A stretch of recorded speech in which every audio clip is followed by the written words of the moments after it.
16세기 유럽 농지는 1,500만 명을 겨우 먹여 살렸습니다. 밀 한 헥타르에서 수확하는 곡물은 1,000kg에 불과했고 해마다 흉작과 풍작이 반복됐습니다. 그런데 200년 뒤 유럽 인구는 3천만 명으로 2배가 됐고 기근은 사라졌습니다. 대체 무슨 일이 일어난 걸까요? 답은 한 뿌리 작물에 있었습니다. 같은 땅에서 3,000kg을 생산하는 작물, 척박한 토양에서도 자라고 서리를 견디는 작물이 대륙을 바꿨습니다.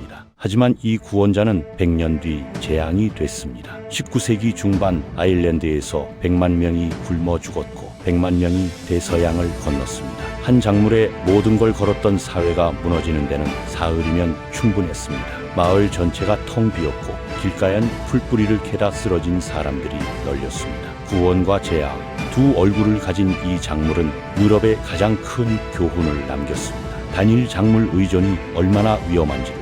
대체 어떤 작물이 이런 극단적 결과를 만들었을까요? 안데스 산맥에서 온 감자였습니다. 16세기 말 스페인 배에 실려 유럽에 도착한 이 낯선 뿌리는 밀과 보리가 자라지 않는 척박한 땅을 옥토로 바꿨습니다. 산악지대의 농부들이 처음 심기 시작했고 전쟁으로 황폐해진 독일 농촌이 뒤를 이었습니다. 100년 만에 감자는 유럽 전역으로 퍼졌고 인구 폭발이 시작됐습니다. 16세기 유럽은 만성적인 식량 부족에 시달렸습니다. 밀은 비옥한 평야에서만 자랐고 보리는 수확량이 턱없이 적었습니다. 인구가 늘면 경작지를 넓혀야 했지만 개간할 땅은 한정돼 있었습니다. 기근이 오면 마을 하나가 통째로 사라지는 일도 흔했고 10년마다 찾아오는 흉작은 수십만 명을 죽였습니다. 농민들은 더 많은 식량을 원했지만 기존 작물로는 한계가 명확했습니다. 16세기 말 스페인 정복자들이 페루 고산지대에서 이상한 작물을 발견했습니다. 4,000m 높이에서도 자라는 이 뿌리는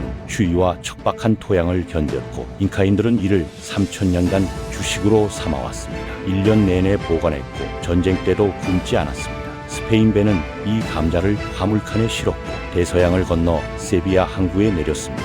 유럽의 식탁이 바뀌기 시작했습니다. 17세기 초 스페인과 이탈리아 농부들이 감자 재배를 시작했지만 사람들은 이 낯선 뿌리를 의심했습니다. 땅속에서 자라는 작물은 악마의 것이라는 소문이 돌았고 가톨릭 사제들은 성경에 없는 식물이라며 경계했습니다. 하지만 산악마을 농부들은 달랐습니다. 밀이 자라지 않는 척박한 비탈에서도 감자는 자랐고 서리가 내려도 땅속 뿌리는 무사했습니다. 한 해 수확이 밀의 3배였고 이는 생존의 문제였습니다. 17세기 중반 30년 전쟁이 독일을 폐허로 만들었습니다. 병사들이 밀밭을 불태우고 곡물 창고를 약탈했지만 땅속 깊이 숨은 감자는 무사했습니다. 농부들은 이 사실을 깨달았고 전쟁이 끝난 뒤 감자를 대량으로 심기 시작했습니다. 17세기 말 독일 농촌 인구가 회복되기 시작했고 황폐했던 땅에 다시 사람이 모여들었습니다. 감자는 전쟁의 상처를 메우는 작물이 됐습니다. 18세기 프로이센의 프리드리히 대왕은 감자 재배를 국가 정책으로 만들었습니다. 농부들이 낯선 작물을 거부하자 왕은 군대를 보내 강제로 심게 했고 심지어 왕실 정원에서 감자를 재배하며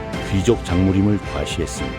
효과는 놀라웠습니다. 20년 만에 프로이센 인구는 400만에서 600만으로 늘었고 군대 규모도 2배로 커졌습니다. 감자가 강국의 기반을 만든 셈이었습니다. 같은 시기 아일랜드에선 더 극단적인 변화가 일어났습니다. 18세기 초 아일랜드 인구는 300만이었지만 100년 뒤엔 800만으로 폭발했습니다. 농민 한 가족이 먹는 음식의 80%가 감자였고 작은 땅만 있으면 식구를 먹여 살릴 수 있었습니다.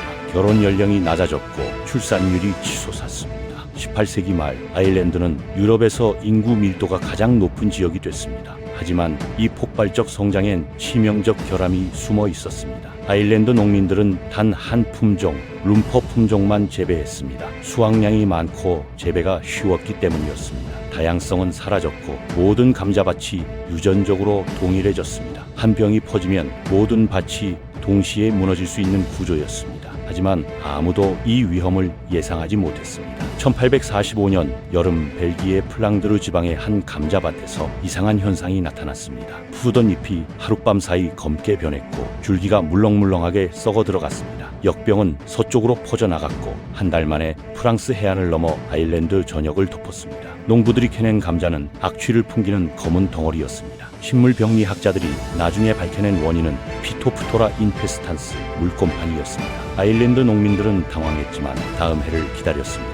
한 해 흉작은 종종 있는 일이었고 다음 해엔 회복될 거라 믿었습니다. 하지만 1846년 여름 역병은 더 심했습니다. 감자 줄기가 자라자마자 썩었고 수확은 전년도의 절반에 불과했습니다. 1847년엔 거의 모든 감자가 사라졌습니다. 800만 인구 중 300만이 감자만 먹고 살았고 그들에겐 대안이 없었습니다. 1847년 겨울 아일랜드 농촌에서 사람들이 쓰러지기 시작했습니다. 처음엔 굶주림이었고 약해진 몸엔 발진 티푸스와 콜레라가 덮쳤습니다.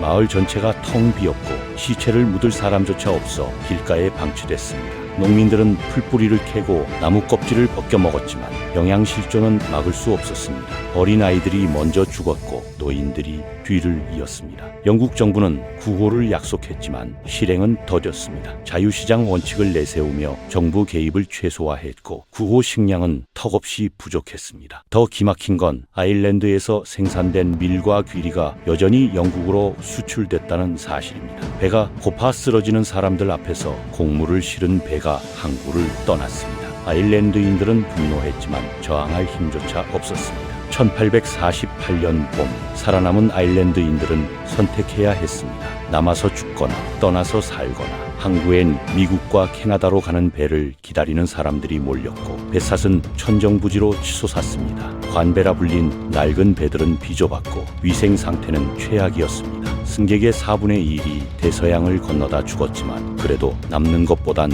나았습니다. 아일랜드는 텅 비기 시작했습니다. 1851년 대기근이 끝났을 때 아일랜드 인구는 600만으로 줄어 있었습니다. 100만 명이 굶어 죽었고 100만 명이 바다를 건넜으며 나머지 100만 명은 출생률 감소로 사라진 숫자였습니다.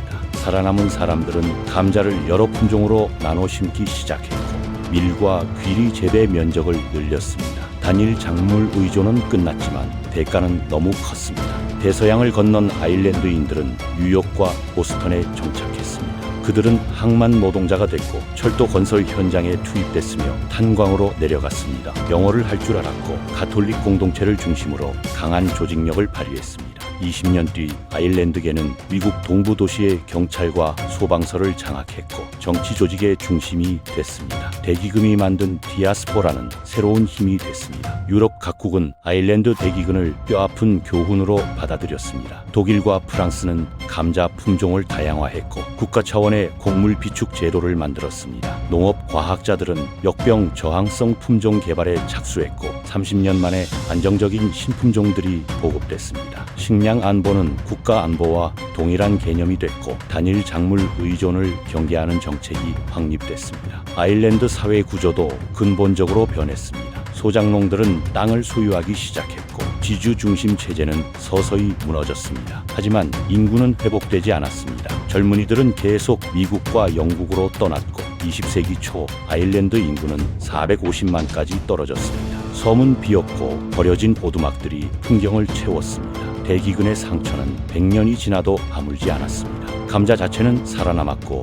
여전히 유럽의 주요 작물로 자리 잡았습니다. 하지만 이제는 안전장치가 있었습니다. 농부들은 여러 품종을 심었고 과학자들은 병 저항성을 높였습니다. 작물 다양성이 정책으로 확립돼 비축 시스템이 구축됐습니다. 한 작물의 실패가 국가 전체를 무너뜨리지 않도록 시스템이 진화했습니다. 감자는 여전히 식탁에 올랐지만 이제는 유일한 선택이 아니었습니다. 19세기 후반 감자는 산업혁명의 숨은 동력이 됐습니다. 공장으로 몰려든 노동자들을 먹인 건 값싼 감자였고 탄광촌과 제철소 마을의 주식도 감자였습니다. 칼로리 대비 가격이 가장 낮았고 조리가 간단했으며 배를 든든하게 채워줬습니다. 영국과 독일의 산업지대에서 감자는 단순한 식량을 넘어 산업화의 필수 요소가 됐습니다. 노동 계급의 생존은 감자에 달려 있었습니다.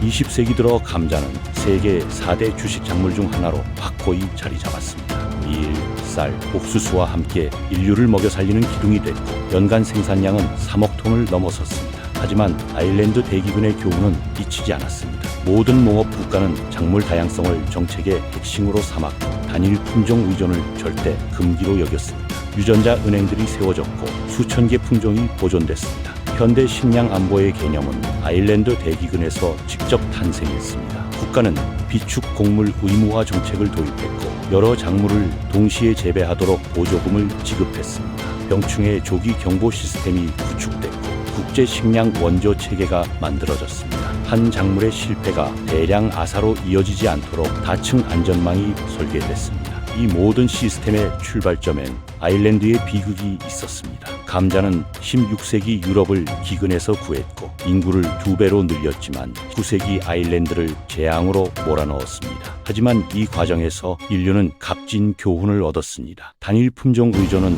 생존을 위협하고 다양성은 선택이 아닌 필수이며 식량 안보는 국가의 가장 기본적인 책임이라는 것을요. 한 뿌리 작물이 남긴 이 유산은 지금도 전 세계 농업 정책과 식량 시스템의 토대로 작동하고 있습니다. 영상이 좋았으면 구독과 좋아요를 눌러주세요. 오늘도 함께 해주셔서 감사합니다.